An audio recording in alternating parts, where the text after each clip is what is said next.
Don't Let the Pigeon Drive the Bus by Mo Willems.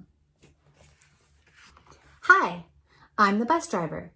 Listen, I gotta leave for a little while, so can you watch things for me until I get back? Thanks.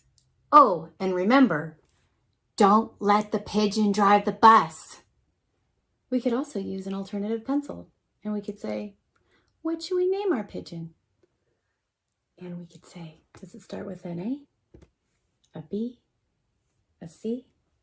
We could use a magic wand to draw the attention to each letter as we go. They can tell me to turn the page or that they're finished. Is it on this one? Yes or no? Yes? Is it this one? Is it this one? F? The pigeon's name starts with F? Let me write that down. You said F. Let's start again.